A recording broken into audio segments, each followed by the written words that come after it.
আসসালামু আলাইকুম। আমি এখানে ক্যাপশনটি দিয়েছি, বর্তমান সরকার হলো প্রতারণার সরকার।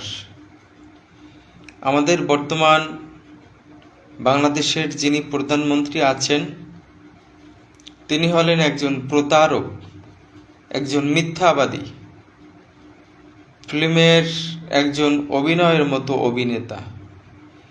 তিনি যদি প্রধানমন্ত্রী না হয়ে অভিনয় করতেন তাহলে তাকে সবাই মেনে নিত, কিন্তু তিনি অভিনেতা না হয়ে তিনি যখন দেশের প্রধানমন্ত্রী হয়েছে, এটা নিয়ে সাধারণ জনগণ সবাই হাসাহাসি করতেছে যে তারেক রহমানের মতো একজন মানুষ এই দেশের প্রধানমন্ত্রী হওয়ার তার ন্যূনতম কোনো যোগ্যতা নেই। আপনারা বলবেন যে বেটা, তোমার কি যোগ্যতা আছে? আরে আমার যোগ্যতা নাই বিধায় তো আমি ওই অপশনে যাচ্ছি না এবং কথাও বলছি না। কিন্তু দেশের নাগরিক হয়ে, দেশের জনগণ হয়ে আমাদের যিনি প্রধানমন্ত্রী, তিনি ভুল করলে তাকে তো নিয়ে কিছু কথা বলার অধিকার আছে। যদি বলেন যে না, অধিকার নেই, তাহলে আমরা কথা বলবো না, কারণ এটা গণতান্ত্রিক দেশ। আমি আমার জায়গা থেকে আমি প্রতিবাদ করব এবং মনের ভাব প্রকাশ করব। আমরা দেখতে পাচ্ছি, বা আমি দেখতে পাচ্ছি, বর্তমান সরকার এই দেশটাকে একটি ধ্বংসযজ্ঞ রাষ্ট্রে রূপান্তরিত করার জন্য তিনি সূক্ষ্মভাবে, অর্থাৎ অভিনয়ের সাথে, ভদ্রতার সাথে, নম্রতার সাথে তিনি নিয়ে যাচ্ছেন। তিনি দেশের জনগণের জন্য কাজ করছেন না, তিনি কাজ করছেন ওই আমেরিকার জন্য, তিনি কাজ করছেন সেই ভারতবর্ষের জন্য।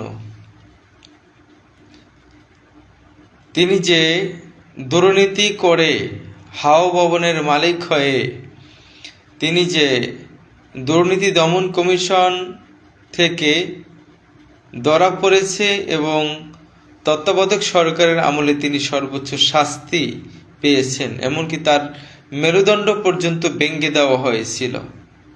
আরে বাবা, এটা তো মামুলি বিষয় না, এটা তো অনেক বড় একটা বিষয়।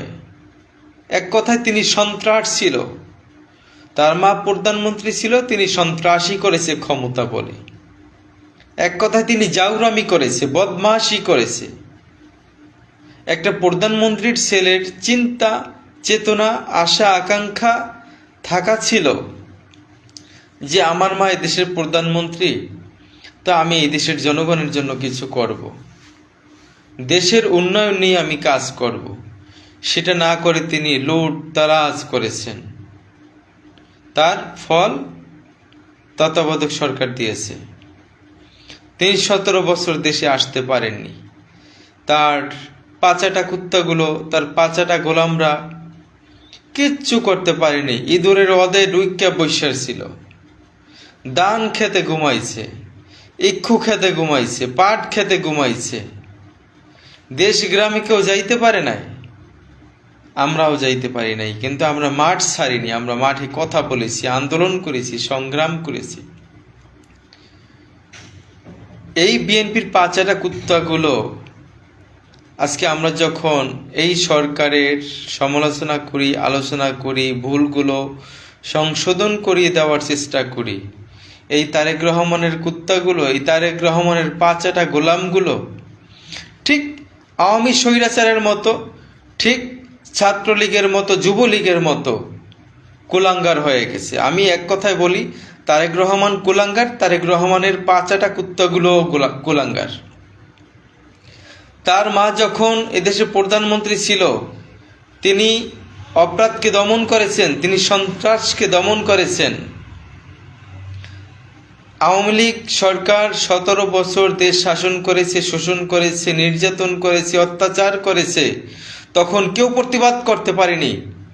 আমরা জীবনের মায়া ত্যাগ করে আমরা সাবেক প্রধানমন্ত্রী বেগম খালেদা জিয়ার প্রত্যেকটি কর্মসূচিতে ঢাকা এসে তার বাসভবনের সামনে আমরা ঘেরাও করেছিলাম। সেই বিএনপি নেতাকর্মীদের মনে নাই?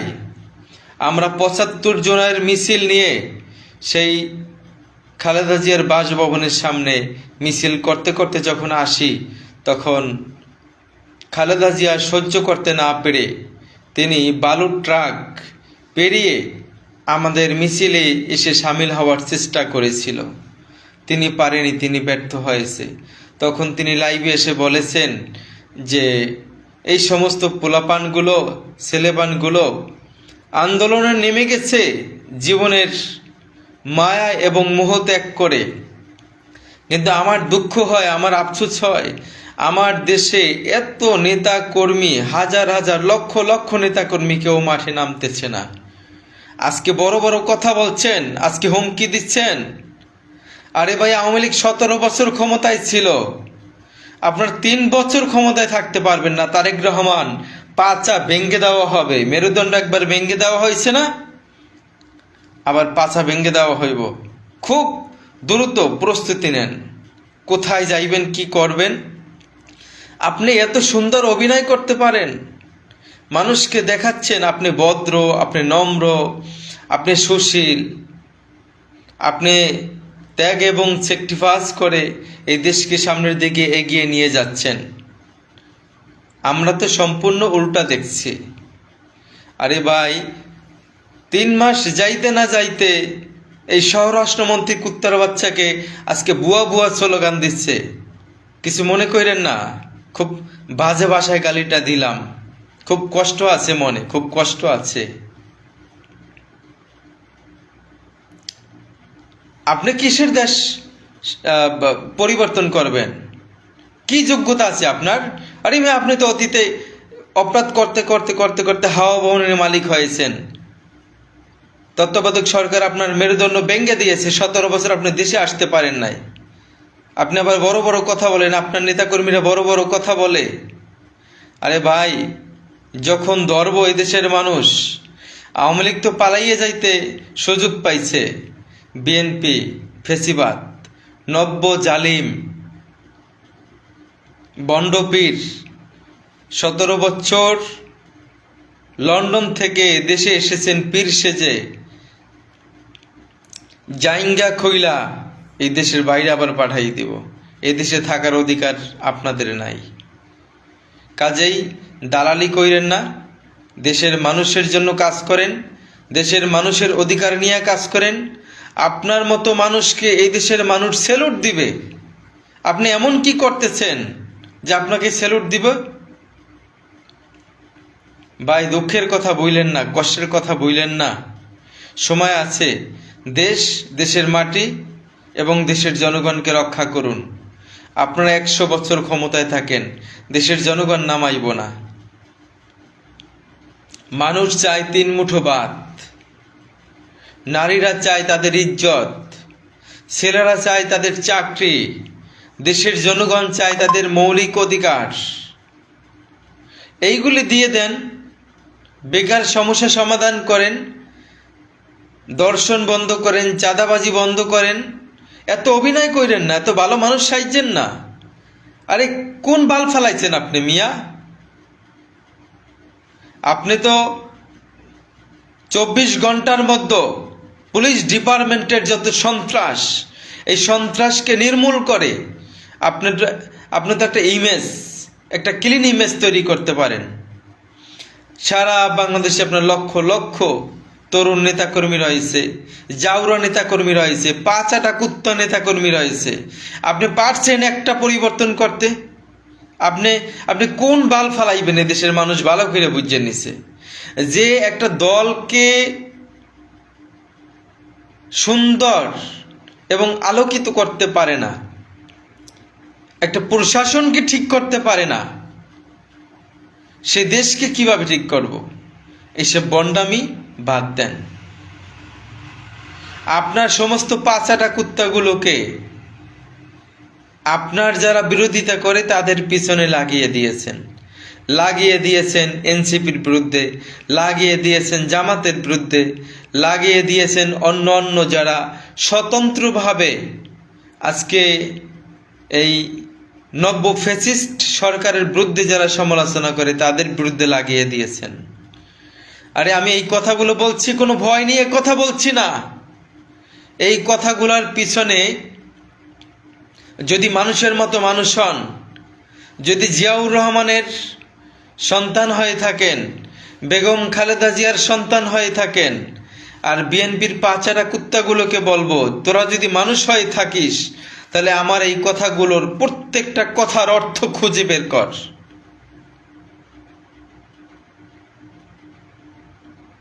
গতকালকে অসুস্থ ছিলাম, সারা রাত্র মেডিকেলে ছিলাম, আজকে সুস্থ হয়েছি, কিন্তু তারপরে বসে থাকতে পারিনি।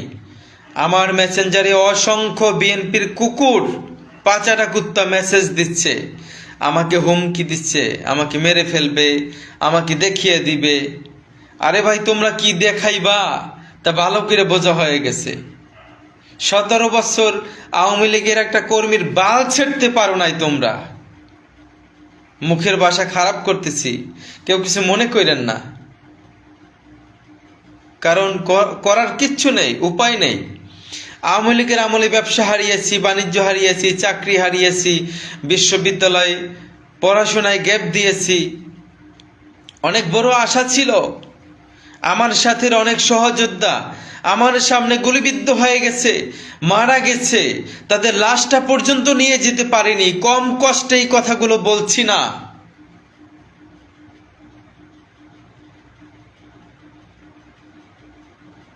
এই দেশের মানুষের একটা আশা ছিল যে আওয়ামী স্বৈরাচার বিদায় নিয়েছে, অন্তত এই দেশের তরুণ, যুবক, ছাত্র সমাজ, কৃষক, শ্রমিক, আমার মা ও বোনেরা সবাই একটা আলোকিত গ্লোবালাইজেশন এবং ডিজিটালাইজেশনের একটা বাংলাদেশ পাইবে, যেখানে কোনো ধরনের হয়রানি হবে না, চাঁদাবাজি হবে না, লুণ্ঠন হবে না, বৈষম্যের শিকার হতে হবে না। কিন্তু কোথায় তারেক রহমান? খুব বেয়াদব, আপনি খুব বেয়াদব। ওই রাশেদ প্রধান বলছিল না যে কুলাঙ্গার, নাসিরউদ্দিন পাটোয়ারি বলছিল মুনাফিক। তো বাস্তব কথা, কারণ সবাই তো নাসিরউদ্দিন পাটোয়ারি হতে পারে না। চোখে চোখ রেখে কথা বলার সাহস তো সবার নেই। এই জন্য নাসিরউদ্দিন পাটোয়ারির মতো কেউ বলতে পারে না, ওসমান হাদির মতো কেউ বলতে পারে না, হাসানাত আবদুল্লাহর মতো কেউ বলতে পারে না, জামাত নেতাদের মতো কেউ বলতে পারে না।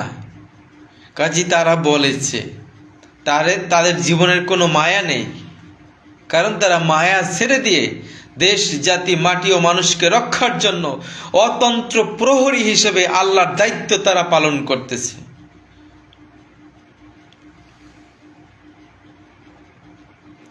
সকলকে ধন্যবাদ। কেউ কিছু মনে করবেন না, আমি খুব কঠোর ভাষায় কথাগুলো বলেছি। কঠোর ভাষায় কথা না বললে প্রতিবাদ আসলে হয় না, প্রতিবাদের কান পর্যন্ত পৌঁছায় না। হয়তো কি করতে পারবেন বিএনপির পাচাটা গোলামগুলো, বিএনপির পাচাটা কুকুরগুলো কি করতে পারবে? আমাকে হয়তো মারধর করতে পারবে, আমাকে হয়তো জেলবন্দি করতে পারবে।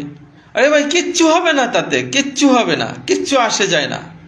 2007 সাল থেকে রাজপথে আন্দোলন করেছি, সংগ্রাম করেছি, সব হারিয়েছি। এখন আর হারাবার কিচ্ছু নেই, কোনো ভয় নেই। এখন আছে জীবনটা। এই জীবনটা যদি দেশের জন্য কথা বলতে গিয়ে, দেশের মানুষের জন্য কথা বলতে গিয়ে জীবনটা দিতে হয়, ইনশাল্লাহ দিতে রাজি আছি। সকলকে ধন্যবাদ। আশা করি আমার এই লাইভটি সর্বোচ্চ মহল পর্যন্ত যেন পৌঁছায় এবং তাদের কানে যেন যায়, তারা যেন পরিবর্তন হতে শিখে, তারা যেন প্রতিহিংসার আগুন জ্বালিয়ে না দিয়ে তারা যেন তাদের হৃদয়ের আলো দিয়ে এই দেশ, দেশের মাটি ও দেশের মানুষকে রক্ষা করার দায়িত্ব পালন করে। এই আশাটুকুই আমরা করি।